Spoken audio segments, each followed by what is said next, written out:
বাংলাদেশে ঢাকা শহরের রাস্তাঘাটে এক অদ্ভুত জীব বেরিয়েছে, নাম নাকি মনিকা। রাশিয়ান বাংলাদেশ বংশোদ্ভূত।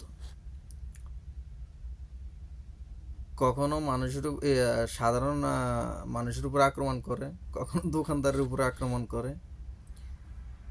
ইন্ডিয়ার বোম্বাইতে এবং দিল্লিতে একটা জিনিস বর্তমানে খুব ফেমাস, কে জানেন জানি না, রাশিয়ান 5,000। বাকিটা বুঝালাম। তা আশা করি বাংলাদেশ মুসলিম কান্ট্রি, বাংলাদেশে রাশিয়ান বা অন্যান্য দেশের এগুলো আইসা এগুলো করার চান্স নাই বা হয় না, যাতে বাংলাদেশ মুসলিম কান্ট্রি। কিন্তু আপনি ইন্ডিয়ার শতকরা 100% মানুষকে জিজ্ঞেস করবেন যে খুব খুশি যদি বলেন যে মুম্বাইতে বা দিল্লিতে রাশিয়ান 5,000 রুপি, দেখবেন সবাই বুঝালা এবং কি সবাই জানে যে রাশিয়ান 5,000 ইন্ডিয়া বা দিল্লিতে। তো ভাই, এটা বাংলাদেশ, এটা মুসলিম কান্ট্রি। এখানে মানুষের স্বাধীনতা আছে, শালীনতা আছে, সব কিছু আছে। তোমার যে কাজ কাম, যে চলাফেরা, তুমি চলো, করো, সমস্যা নাই। আর তুমি করতে পারবা, রাস্তাঘাটে করবা, দেখাইবা, এখন মানুষ দেখতে পারবো না? তুমি করতে পারবা, আর মানুষ যদি দেখতে পারে তাহলে সমস্যা। এখন আমি যদি করতে পারি তো সাধারণ জনগণ তো দেখবে, এটা স্বাভাবিক। তার জন্য তো রাগ করার, গোসা করার বা এসব কীর্তিকাণ্ড করার কোনো দরকার নাই।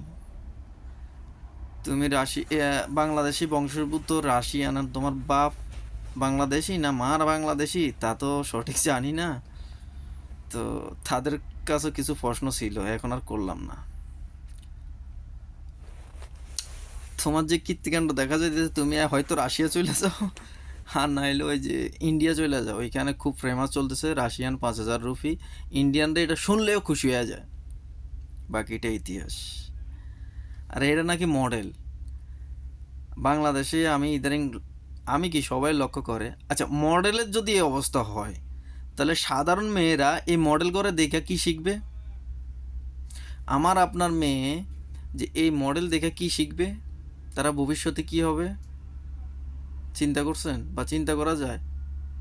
তো মডেল যদি শালীন পোশাক না পরে বা সুন্দরভাবে না চলে, তাহলে এই মডেল দেখা যে একটা গ্রামের মেয়ে বা একটা সাধারণ মেয়ে, এখন সবার হাতে টাচ মোবাইল, নেট চালায়, তারা কি শিখবে? একজনকে দেখেও তো একজন শিখে। মেয়েরা কিন্তু একজনকে একজন ফলো করে খুব ভালো করে। জানি না ভিডিওটা বানানো আমার হয়েছে কি না, তবে অদ্ভুত জীবটাকে দেখে ভিডিওটা না বানাই পারলাম না। কেননা একটা সাধারণ মানুষ, ওই লোকটা আমার মনে বরিশাল থেকে আইসে না কি ব্যাগ কান্দে করে লই রওনা দিছে। এই সাইডে মনে রিক্সা না মোটর সাইকেল, তাকে ওর সামনে দিয়ে গেছে, ওর ব্যাগের কোনাটা ওর বাজুত লাগছে, ওর মাইদ্য শুরু করে দিয়েছে রাস্তায়। গুলশানে ওই মুরব্বী মানে দোকানের সামনে বালু উড়ে, তো এই জিপটাকে দেখে নাই, পানি ছিটাইতে লইছে দোকানের সামনে যাতে বালু না উড়ে। পানি যায় মনে ওর সামনে পড়ছে, ওরে পানি মারছে, মুরব্বীরও হেস্ত নাস্ত করে গেছে। এ কী রে ভাই, তুমি ভাইরাল হইবা, তুমি কি করবা?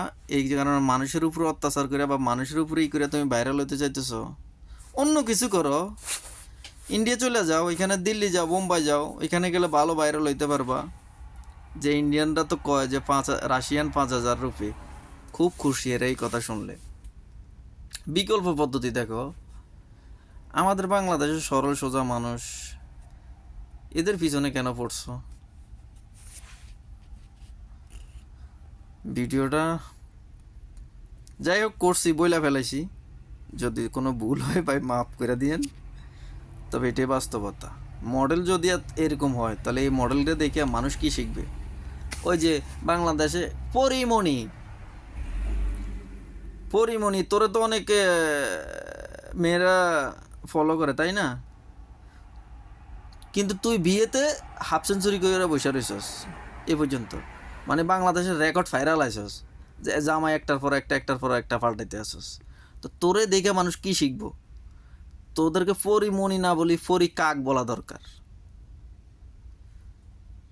এগুলারে আসলে আইনের আওতা আনে না তো। বাংলাদেশের জনগণ ভালোবাসে বেশি, পিতৃ প্রেয়ার মহব্বত বেশি। এগুলোর আইনের আওতা আনা দরকার। পরিমণি, পরিরেন্ডি, এরা নিজে মনে করেন হাফ সেঞ্চুরি করে বয়ে রয়েছে, বিয়ে একটার পর একটা ডিভোর্স দেয়, একটার পর একটা। হের লাইফে কতজনের লগে যাক, বাকিটা ইতিহাস। হে নিজেও কইতে পারবো না। অমনি এরা মডেল, এদেরকে অনেক মানুষ ফলো করে। কি দুনিয়া!